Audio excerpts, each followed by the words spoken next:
Good afternoon, everyone. You should be here for the Confidently Present Your Qualitative Results chapter webinar.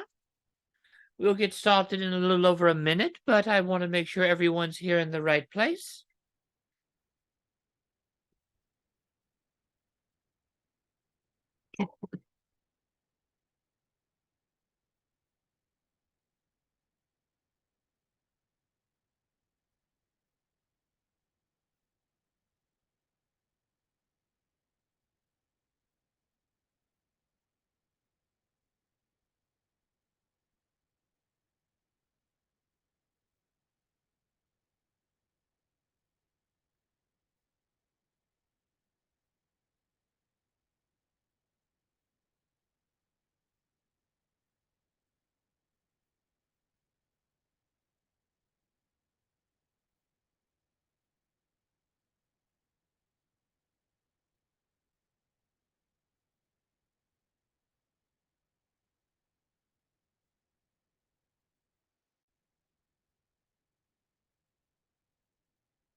So, let's get started, shall we?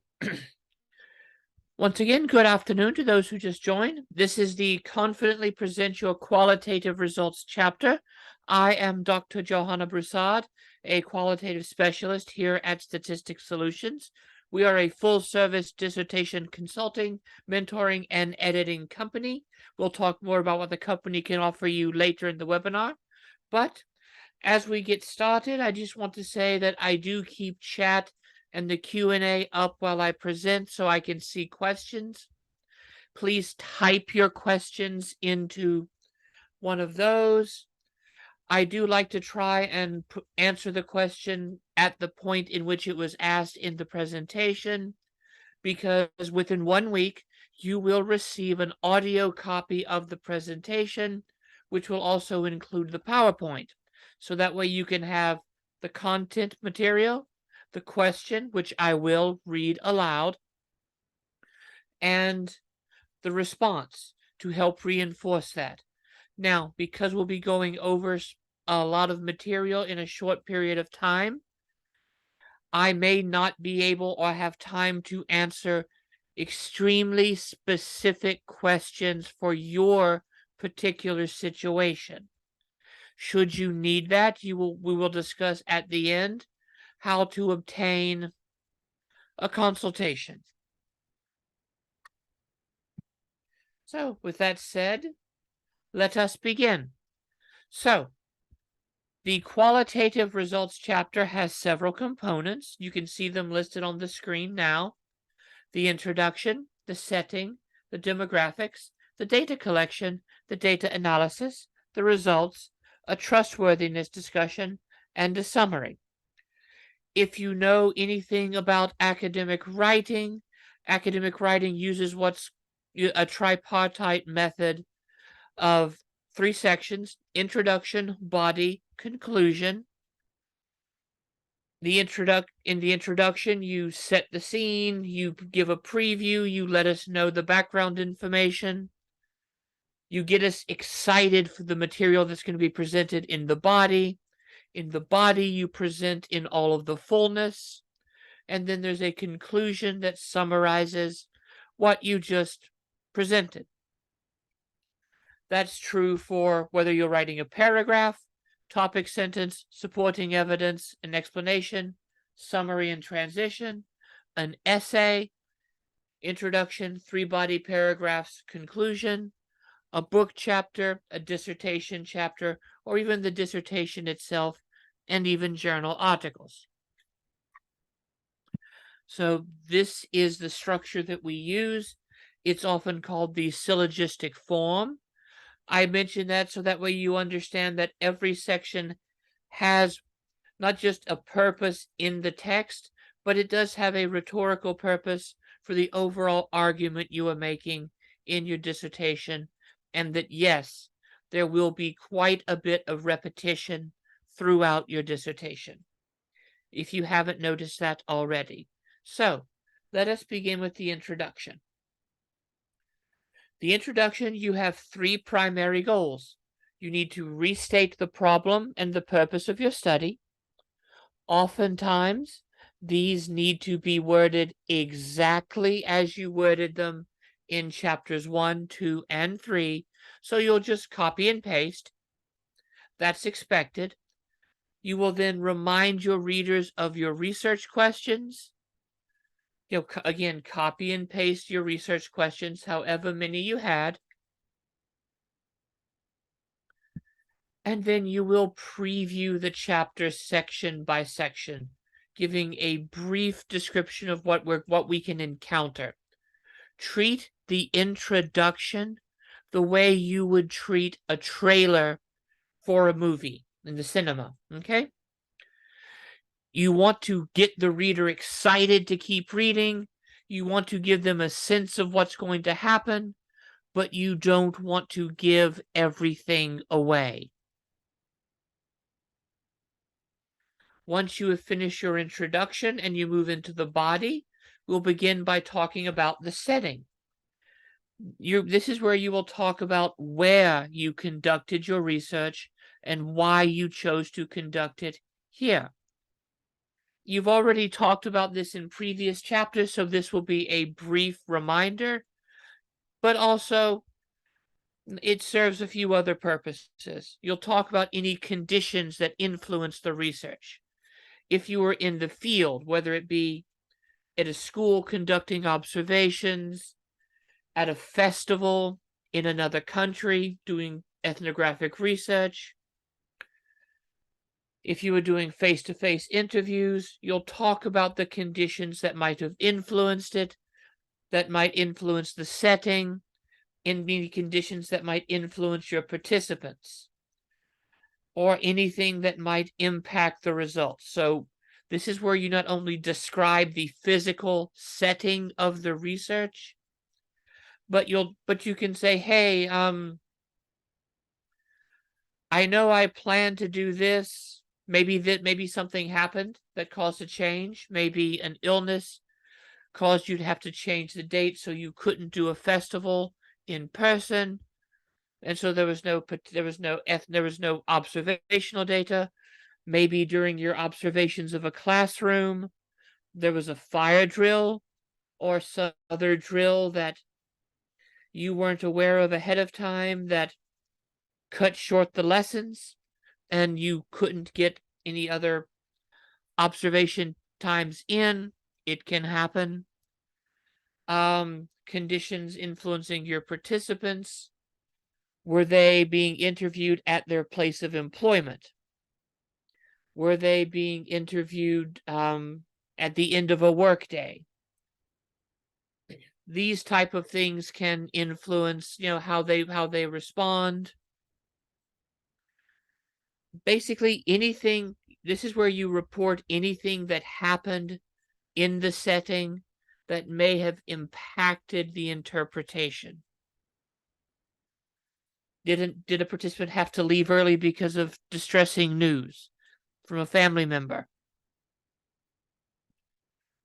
Did you have to leave early because something happened at home from an interview that you had to go take care of immediately?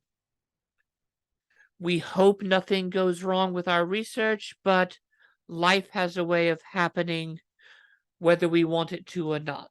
So this is where, if anything different happened, you have a chance to say, hey, this happened, and it may have, and while I did my best to have it not impact my interpretation, things happen, and it may have caused me to have different results than I would have had otherwise. Once you talk about the setting, you will then move to the demographic section. The demographics, sometimes called descriptive statistics, depending on your department, depending on your field, is where you present some generalized information about your participants. Depending on your methodology, you may have more detailed information. You may have short biographies of each of the participants if it's a case study, or if you're conducting ethnographic research, you may have more detailed information on your key interlocutors. But in general, you will present information about them, give sketches, profiles, age, experience, whatever you're doing. I was talking to a client earlier today who's doing research on educators.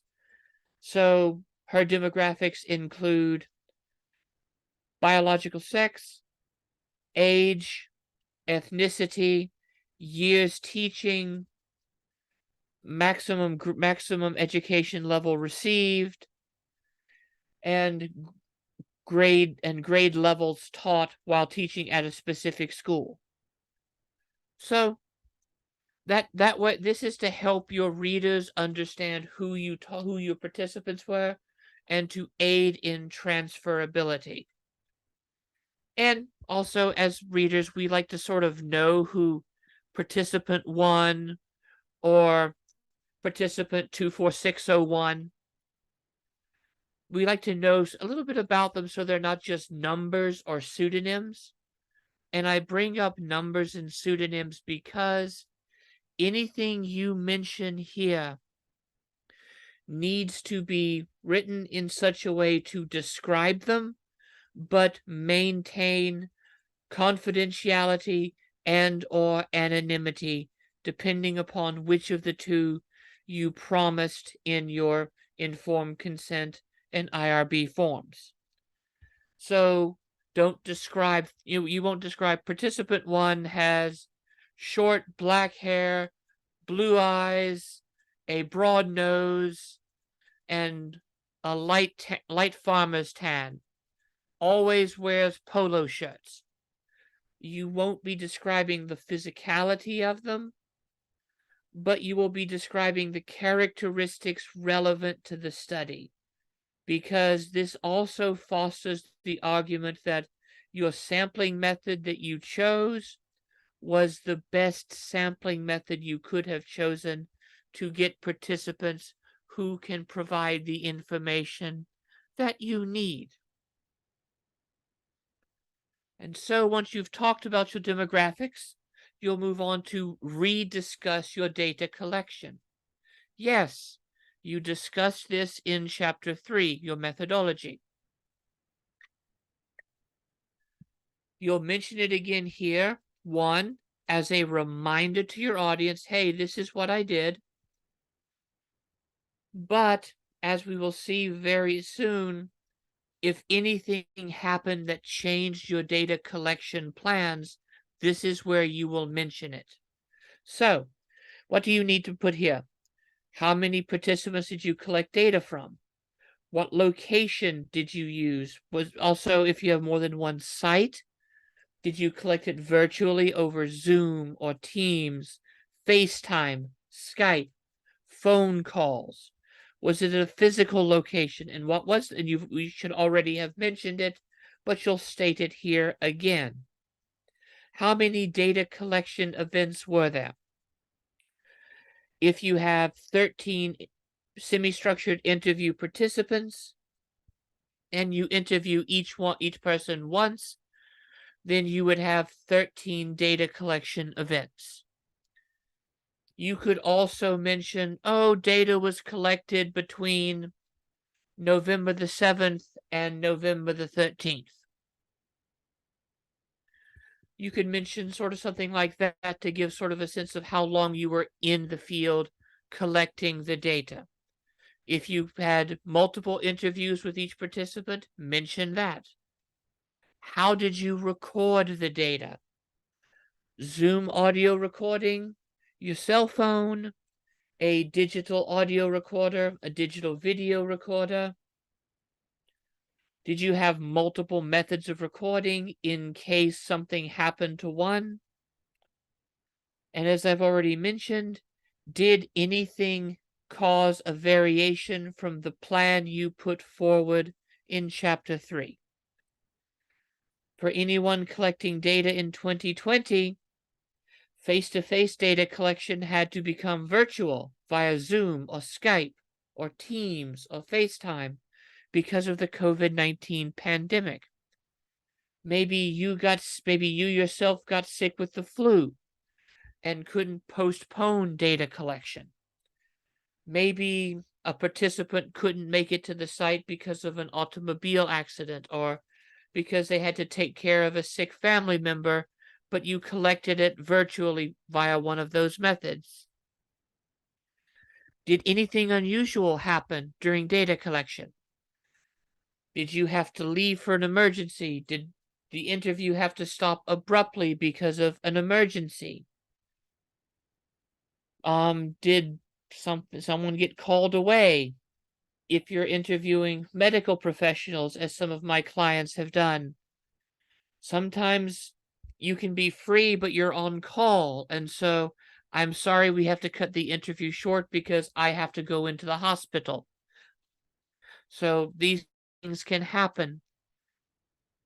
Did something happen that made it hard to hear? You know, if you're, was there construction in the background? Was there noise? Was there a language barrier? All of these things need to be mentioned because that one, it's full disclosure, so it helps your credibility, and two, it gives a fuller picture of the process as it unfolded, which helps researchers see what they can take from the study to apply it to what they may want to use your findings for. And now, once we've done that, we will describe our data analysis. Again, you've mentioned your DAP, your data analysis plan, in Chapter 3. But once again, this is where you describe how you analyze each source type, and then you likely, because it's qualitative, you will do some sort of coding. So how you move from your codes to your categories, your codes to your themes, your codes to your essences, your codes to your concepts. You will also describe and define the codes and categories you identified and generated in the analysis, and you will identify and describe any discrepant, negative cases and how you fit them into your analysis. We don't ignore discrepant cases.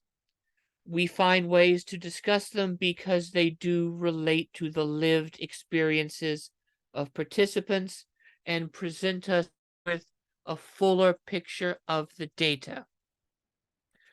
And often in this section, what a lot of chairs want, I know when I was a professor, this is what I wanted. I wanted to see step by step by step. If you're using Brown and Clark, describe each step. So first step, once the interview transcripts were created and transcribed and checked for accuracy, I read and reread them 2 times each, 3 times each, and jotted down some initial thoughts of things that may be codes or themes or recurrent bits of data. Then I uploaded my data into NVivo or MaxQDA or some other software, if you're using that, for easier analysis and data management. The next step was then to begin coding. So I went transcript by transcript, highlighting key words or phrases that produce units of meaning, assigning names to them. At the end of this phase, there were 87 codes. Okay? Then I reviewed the codes. I saw that some codes were very broad, and so I split them, and I saw some codes were more narrow than they needed to be. Some were redundant. I grouped those codes together as appropriate. And in the end, I had 85 codes. From there, I began grouping them into categories and themes based upon similarity. And so at the end of the process, I had 7 themes. 7 themes is a bit much, so checking them against my research questions, I saw 2 themes that, while quite interesting in the findings that they produced, do not directly respond to my research questions. They were thus removed. This then led to, and you would go back and say, a true final code count of however many codes were in the now 5 themes that you had. Then I began the process of naming, defining, and describing the themes. And from there, I began the process of writing up the report draft. So I find that a lot of chairs want that. I wanted that. Again, it helps with your trustworthiness, your credibility, the validating the data, because it's the equivalent of, in a mathematics class, of showing your work. You are taking your reader step by step through the process, allowing them to see how you went from data to themes which you analyzed. You have lived with your data for months, maybe even years. Your reader hasn't. And so this is a step in allowing them to see the thought process that went into raw data and transforming it into something meaningful for analysis. Take your reader step by step, so that way your reader doesn't get lost. It's so much easier to see how someone got the findings they got, reach the conclusions they reached, when they are clear about each step in the process.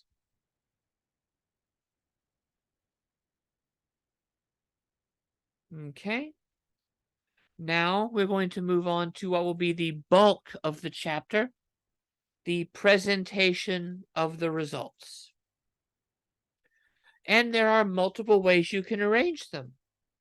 The 2 most common are by research question, which, if you have more than one research question, this is probably the best way.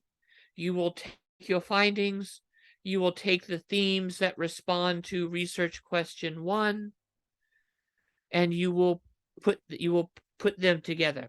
Then you will take the themes that respond to research question 2, put those together, and so on and so forth.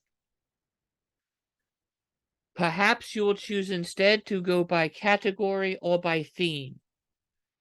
If you have only one research question, which is often the case for phenomenology, grounded theory, things of that nature, you will likely present your findings by essence, by theme, by category, by concept, based upon your model, based upon what you found as the essential experience. And even for a general qualitative study, if you only had one research question, presenting them by theme. The first theme, and there are, again, ways you can arrange it.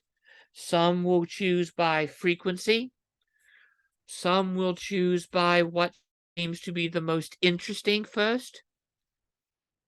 Some will choose, maybe your themes present a narrative progression in chronology. I had a client who looked at, excuse me, the process of going through rehabilitation for cardiac arrest, for a heart attack. And the themes covered from initial diagnosis to choosing a rehabilitation program, entering the program, participating in the program, and a decision to continue the program at the program's treatment plan after finishing the program.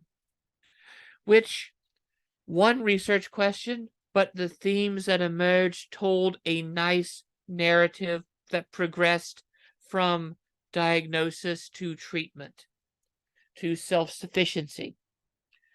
And so that was the best and most logical and way to present the findings. Look at your data. There is no one way to present your findings. More often than not, you will have to ask yourself, what is the best way to present the findings that I have? And as with any type of argument you're making, because you are arguing that these are the findings that emerged from your data that demonstrate and that present meaning. And so, as with any type of evidence you're showing, what I've always advised students to do is take each unit, whether it be a body paragraph for an essay, a theme with its evidence in your dissertation. Take each one, maybe write up a summary of each one on a separate sheet of paper, and then move them around in different orders to see which one seems the strongest. And if you're ever stuck for how best to order them, talk to your chair. If you have a good chair or a good committee, you won't be going through this alone. Talk to your chair. Talk to someone in your cohort. Find someone to look at it who can help you see the best order. A dissertation is a collaborative process. Okay, we have a question. I'm going to answer it live. How many minimum samples should there be in a study? The answer is, frustratingly enough for you, it depends. If you're doing a case study, you may only have one case. If you're doing a phenomenology, you might have 5 to 6, maybe 7. Grounded theory, you will probably have 30 or 40. General phenomenology, ethnography, anywhere from 5 to 20. It depends upon what you are trying to do and what your specific methodology is. That's why I am not telling you how many samples. We would discuss that in more detail in the methodology webinar, not in the results. So, and even then, I've learned from clients that some schools have minimums that you must have. So check on that as well. So a lot of it will depend upon what exactly you're going to do for how many samples you need.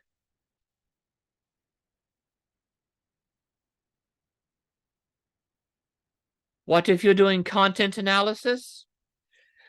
My answer still stands. It depends specifically on what you're looking at, because depending on what content you're trying to analyze, you may not have that many pieces of evidence available. If you're looking at Indo-European dragon slayer legends, are you going to get one manuscript from every one of the Indo-European languages? Can you read every one of the Indo-European languages? If you're looking at, say, and my master's thesis itself, not my dissertation, but my master's thesis looked at boasting in the Icelandic sagas. There are 42 Icelandic sagas that have boast contest episodes. That was deemed both while I had no problem looking at all of them, my thesis chair was like, no, that's too big. That will take too long to complete. And so we worked to narrow it down. First, we looked at categories of saga, and I narrowed it down to the Icelandic family sagas. And from there, we looked for representative, what were some of the better, more important family sagas? And I ended up with a sample size of 4. So it depends on what you're doing. Well, Jacob, as I've said for both of those 2 questions, you determine it by what you're doing. These are good questions, but these are questions for the methodology webinar, not the results. By the time you're writing the results, you should already have this hammered out. And again, it will depend on what you're doing. It will depend on your specific methodology, which, as I have said, we don't have time to get into in this webinar. So it depends. I've already given numbers. It could be anywhere from 1 to more than 30, depending on the specifics. So you really do need to think about that and talk to your chair to see what they think would be a good sample size based on what you are specifically trying to do. So let's get back to presenting your results. So as you present the data, this should be mostly your own words. You will not have a lot of citations from secondary literature sources.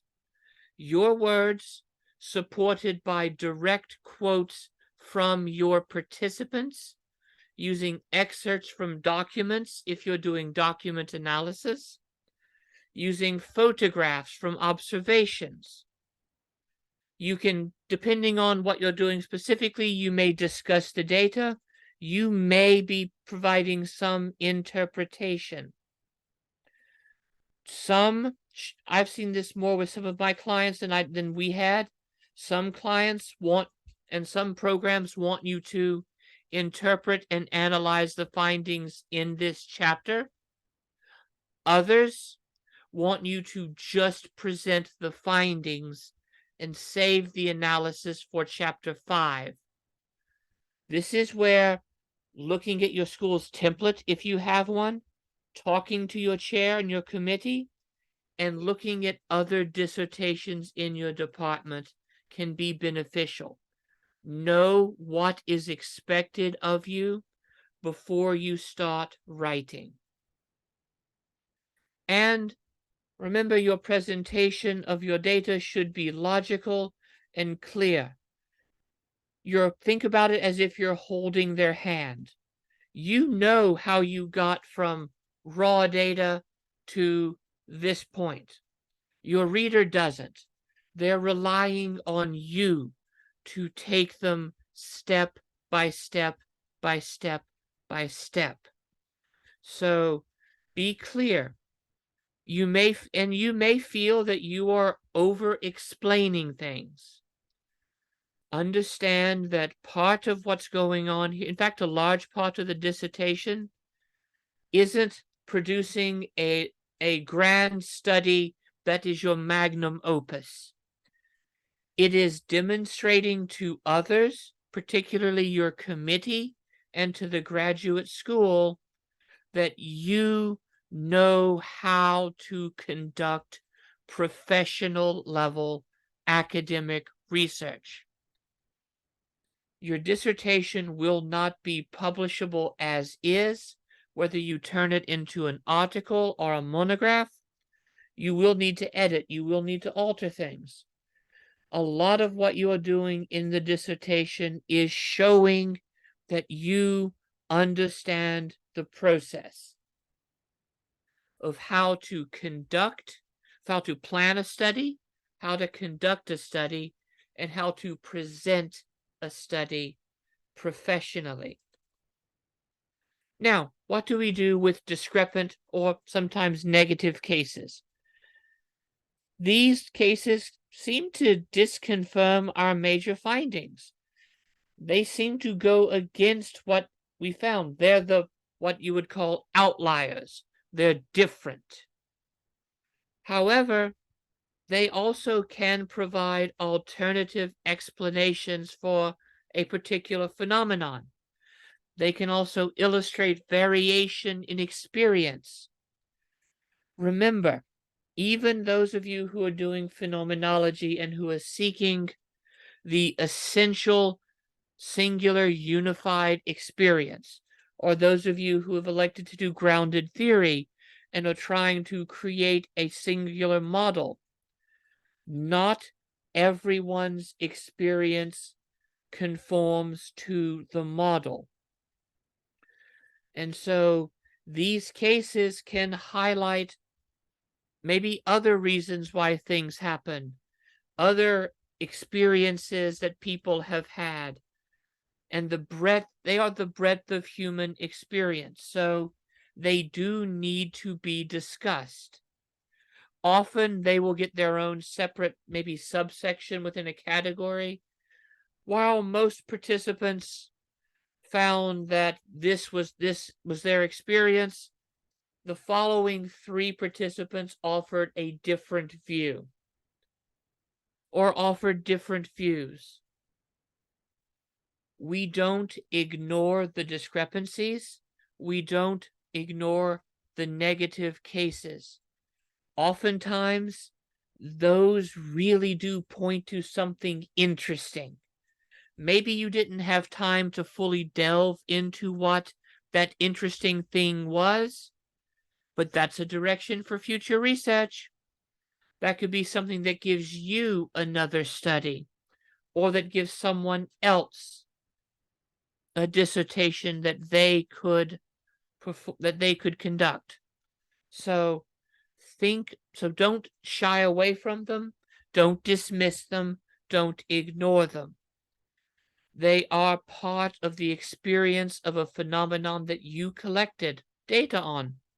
And so it's important that they are mentioned, that they are discussed as best as you can. No one expects you to be a complete expert at this stage, but you need to show a deftness for how you handle and show that you have considered what it may mean. And let's talk about visualizations. Not every dissertation will use some form of visualization, but yours may benefit from it. Tables. A table listing the codes, figures, maps, drawings, images. If you conducted observations, if you did participant observations at a site, perhaps images or drawings or something that shows what the site looked like could be very beneficial. If you're doing manuscript analysis, a scanned page of the manuscript just to show what it looked like, especially if it's an illuminated manuscript, if it has rubrication, gold foil, images. If you're looking at historical diaries where people drew pictures in not just in the margins but on the pages. Maybe you're looking at a journal of 19th century women and there are pressed flowers or things of that nature. Something that, having a picture of that page to show your readers what you were working from. If you use any of these, don't just put them in the text. Have a written description. This is the quote-unquote alt text as it's called, to help screen readers, for those with reading with some sort of visual impairments. And also, when you introduce any element, you need to set it up for the reader. Table 1 presents a summary of demographic findings. Figure 1 presents a picture of a page from a presentation copy of Wolfram von Eschenbach's Parsifal. Something, Figure 1 is a drawing I made showing the layout of the town where I conducted my interviews, if it's relevant. So have text that describes the visualizations, because visualizations can be very helpful. If you're doing grounded theory, you will have at least one visualization. You will have an image depicting the model of your theory. So keep that in mind. Once you've done all that, we move on to discussing the trustworthiness of our findings. So, we do a lot of things in qualitative research. We'll talk about the credibility. How confident can your reader be in the accuracy of your findings? This is where we might triangulate with data sources. If you have interviews, maybe you also did document analysis. Maybe you did observations as well, but you use multiple sources of data to triangulate and see, do the findings match up? How confident can we be? I've talked about transferability because that's a big one. With qualitative research, we really can't generalize to massive populations.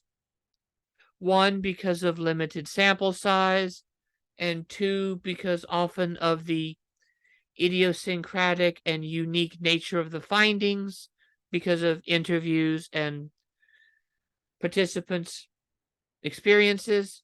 So we talk about transferability. How applicable are our findings to other contexts? Now, you cannot demonstrate that you're right, that your findings are transferable. You cannot determine that for another. You can only use thick, rich descriptions of the site, of the participants, and of the findings. And from those, if you've done a really good job of providing rich description, your reader can determine whether or not they feel that your findings are transferable to their specific research site, problem, context. We talk about dependability. How consistent would the findings be to replicate?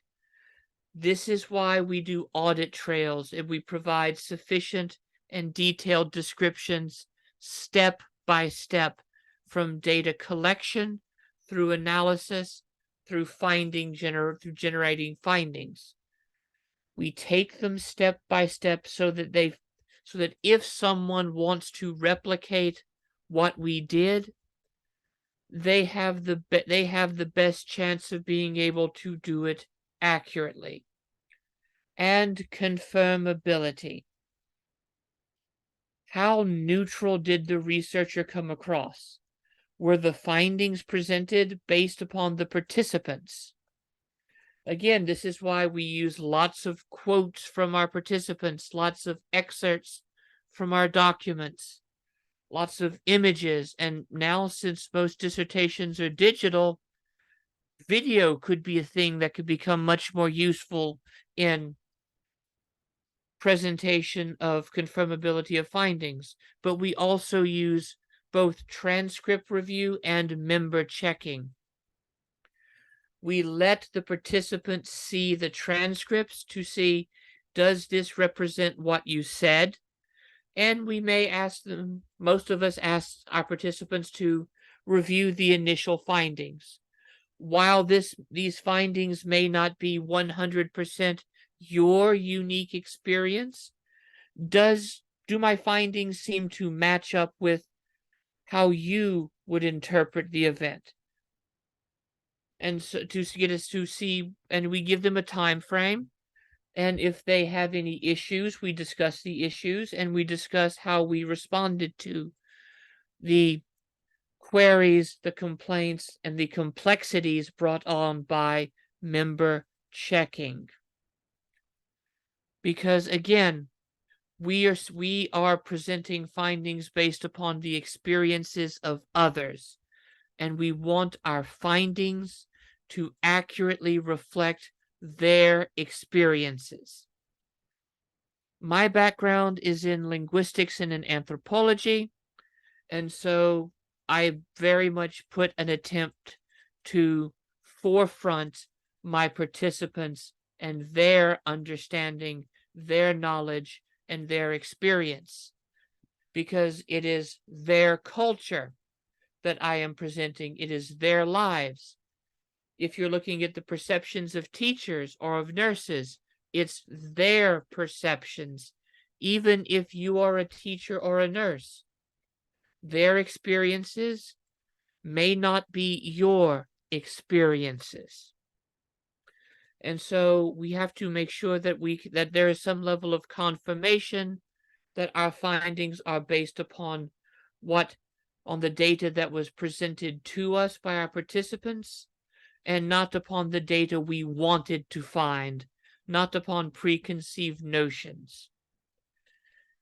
At some point in your methods, you may have mentioned bracketing. So this is where you may mention, hey, I talked about bracketing in my chapter 3. So here's what I bracketed out because I wanted to make sure that my preconceived notions were noted and did not alter or color how I interpreted the data. So I was aware of that. You want to describe each of these 4 elements in sufficient detail, usually 1 to 2 paragraphs for each one of these. So we need to know not just, and one of the biggest pitfalls I have seen with students and with clients is when they get to this section, they will simply describe what credibility is and say, researchers can do this. Transferability is this. Researchers can do this, this, and this. They'll say what can be done, but they won't say what they actually did. And so this is where you talk about what you actually did. And so, having gone through all of this, we will then move into the summary, the conclusion. We wrap up our chapter, providing some highlights from the findings, painting a picture of what we found, and then we transition to and preview what will be the final chapter of our dissertation, which may be which some call the analysis, some will call the suggestions for future research, some will call recommendations. Chapter 5 is often where we interpret the findings in light of our theoretical or conceptual framework, and then provide some level of, so this is what it means on a grand scale, this is what we do with the knowledge, and these are directions for future research. We do have a webinar for Chapter 5, so don't feel that this is shortchanging you. We go step by step with all of our webinars, from topic development, selecting committees, staying focused, and each chapter as well. But again, your chapter will have 3 sections. The introduction, where you tell us what you're going to tell us, present us with the body present us with the background information, preview what is to come in the body. We move into the body. We present everything in all of the detail that we can, step by step, so that way the reader knows how we went from raw data to analyzed data presented in the results chapter. And then our conclusion, we summarize the chapter, we give some highlights that were important, and then we preview and transition to what is next. Now, there's a lot in this chapter, right? We've gone over quite a few things. Where do you start? Some of the biggest tips I can give you, you don't have to start at the beginning. Once you have your participants, you could start drafting the demographic section. So you have that done. You may want to start with data collection, with data analysis. Start small, start big. For some people, they want to tackle a big section first, get it out of the way.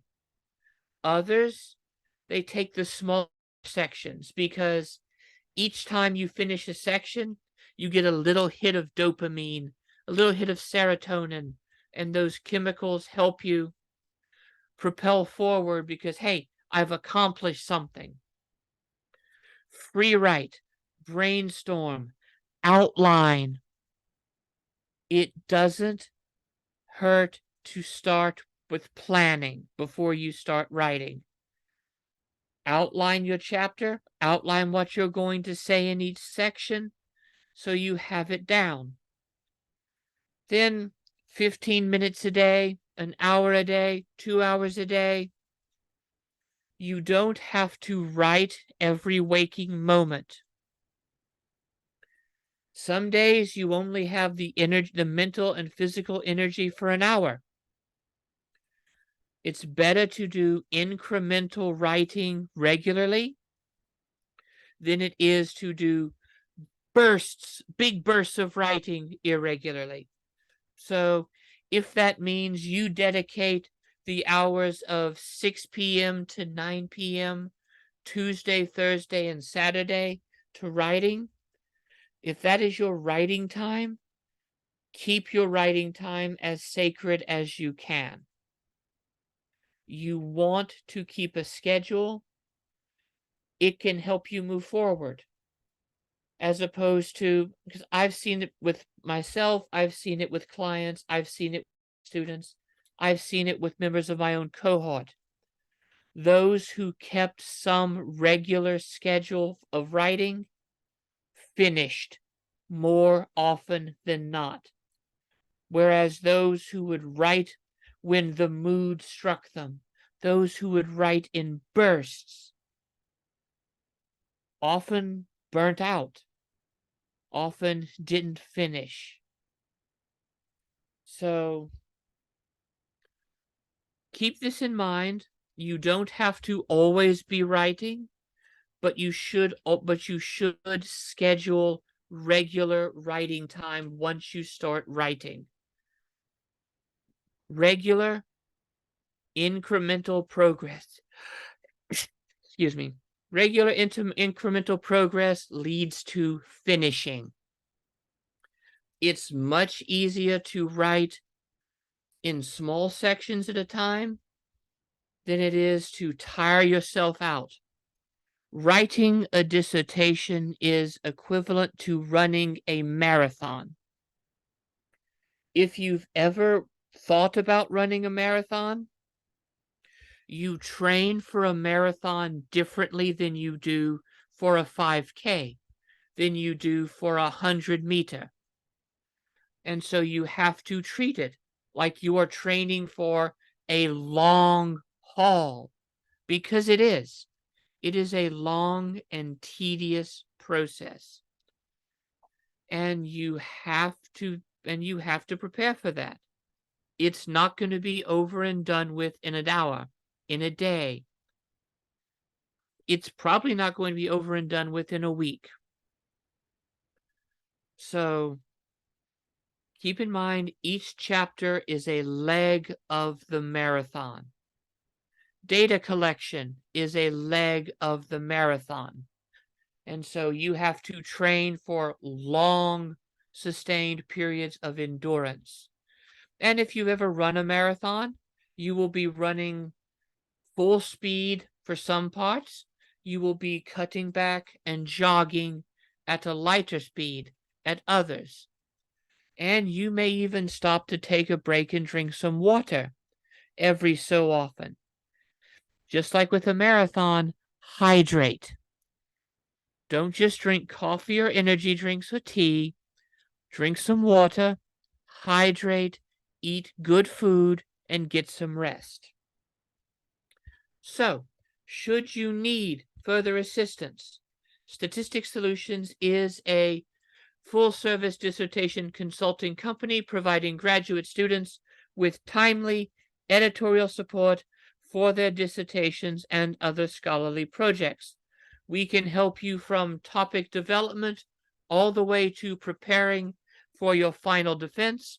We cannot defend for you, I do apologize, and we can help you turn your dissertation into an article of publishable quality.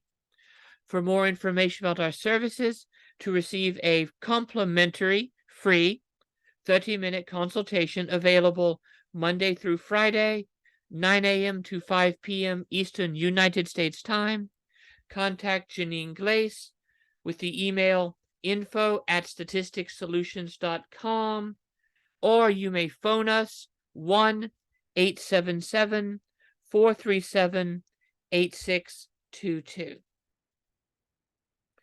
So let me just check here. We have a few minutes left. You're more than welcome, Shailaya, we have a few minutes left, so one question time left before I will bid you adieu. So,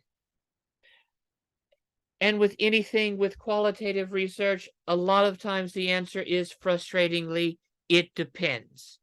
Because there are so many contexts that giving a hard and fast answer is unhelpful. So, questions. 1, 2, 3.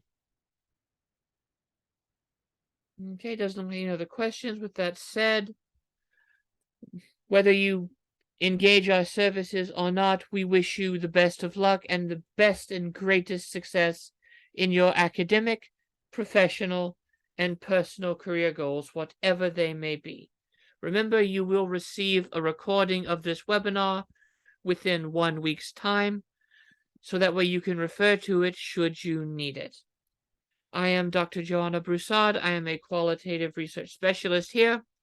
And should you be working on a qualitative dissertation and inquire about our services, you and I will most likely be working together then. That said, I hope you have a lovely afternoon or evening, depending on where you are in the world, and have a lovely weekend coming up. Tschüss.